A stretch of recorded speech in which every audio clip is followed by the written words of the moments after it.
Hello everyone, আসসালামু আলাইকুম। Welcome back to my channel. কেমন আছো তোমরা? আশা করছি ভালো আছো।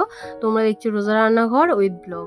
প্রতিদিনের মতো আজ আবারও চলে এলাম তোমাদের মাঝে নতুন আরেকটি রেসিপি নিয়ে। আজকে আমার রেসিপি থাকছে বেগুন পোড়া ভর্তা। ভিডিওটি স্কিপ না করে শেষ পর্যন্ত দেখার অনুরোধ রইল। আশা করছি তোমাদের ভালো লাগবে। চলো তাহলে দেখে নেওয়া যাক আজকের রেসিপি। বেগুন পোড়া ভর্তা বানানোর জন্য এখন চলে এসেছি বাগানে। গাছ থেকে এখন তুলে নেব তাজা তাজা বেগুন। এই তো দুটো তুলেছি।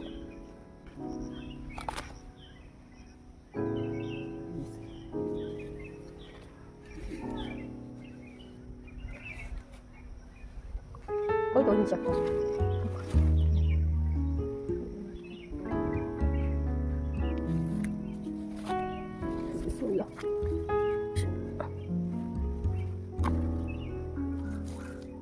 এবারে এখান থেকে তুলে নেব হাইব্রিড ধনেপাতা।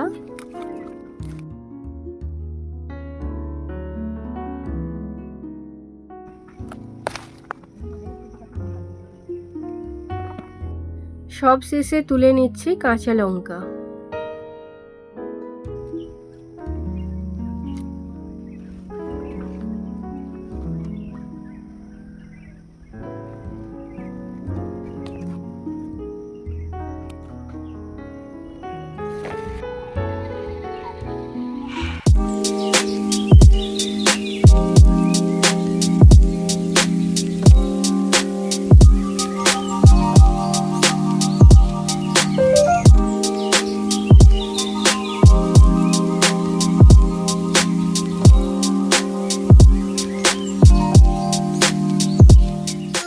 বেগুন পোড়া ভর্তা বানানোর জন্য এবারে প্রত্যেকটা বেগুনের মধ্যে সরিষার তেল মাখিয়ে নেব।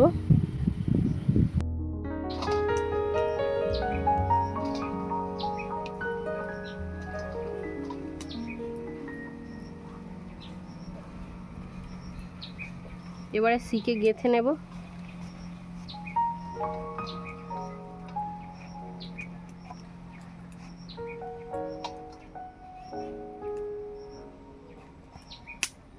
বেগুনগুলো শিকে গেঁথে নিয়েছি। এবারে এগুলোকে উনুনে পোড়াতে দেব।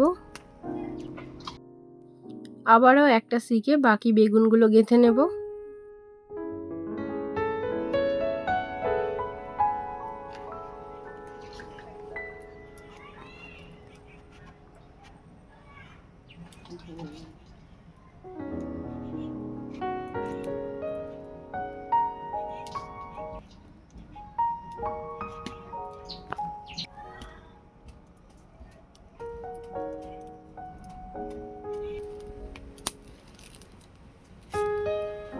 বেগুনগুলো পোড়াতে দিয়ে দিয়েছি। এবারে ভর্তার জন্য কেটে নেব পেঁয়াজ।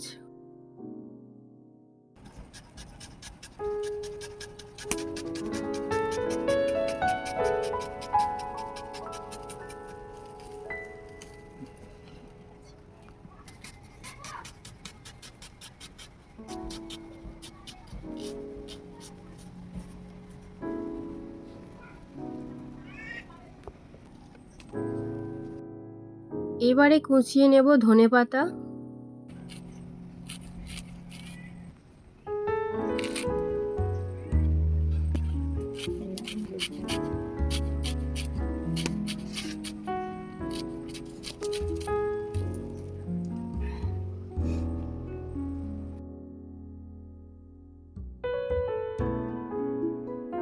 বেগুনগুলো পোড়ানো হয়ে গিয়েছে, এবারে তুলে নেব।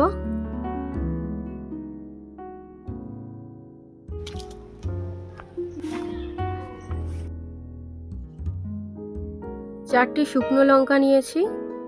এবারে একটা শিকের মধ্যে গেঁথে নেব।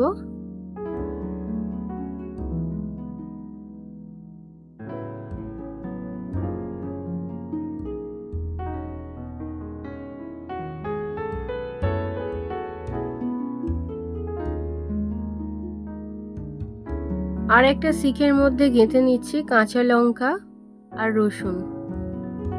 কাঁচা লঙ্কা, রসুন, শুকনো লঙ্কা এইভাবে পুড়িয়ে বেগুন ভর্তার সঙ্গে খেলে বেশ ভালো লাগে।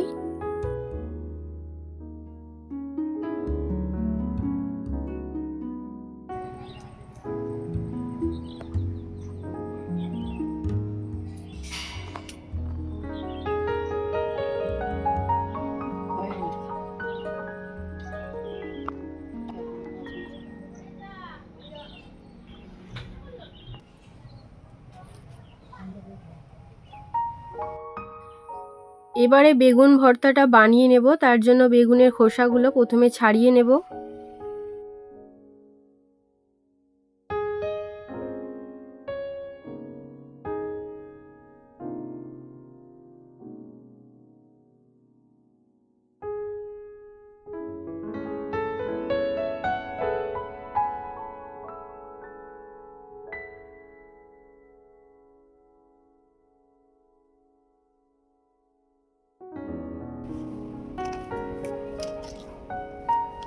এবারে ভর্তাটা বানিয়ে নেব।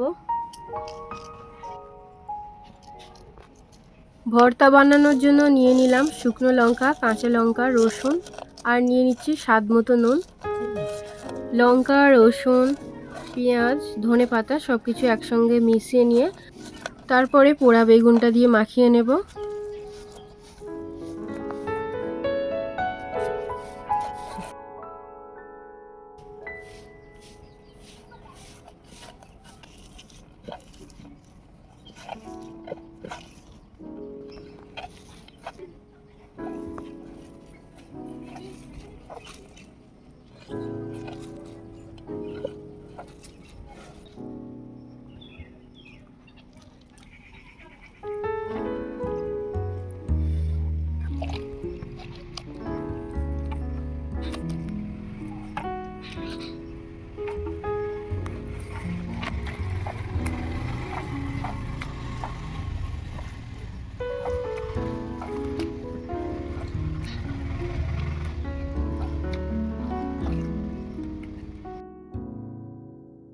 ভর্তা বানানো হয়ে গিয়েছে। এবারে উপর থেকে দিয়ে দেব সরিষার তেল।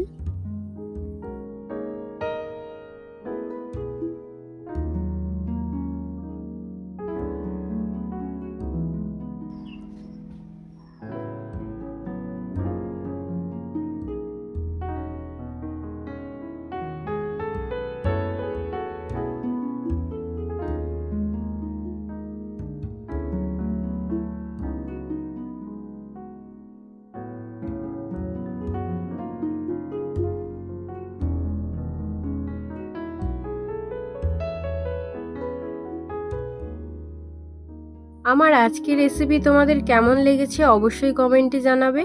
আজকের রেসিপি যদি ভালো লেগে থাকে বন্ধুদের সঙ্গে শেয়ার করো। দেখা হচ্ছে আবারও নেক্সট অন্য কোনো রেসিপির সাথে। ভালো থেকো, সুস্থ থেকো, পরিবারের খেয়াল রেখো। বাই, আল্লাহ হাফেজ।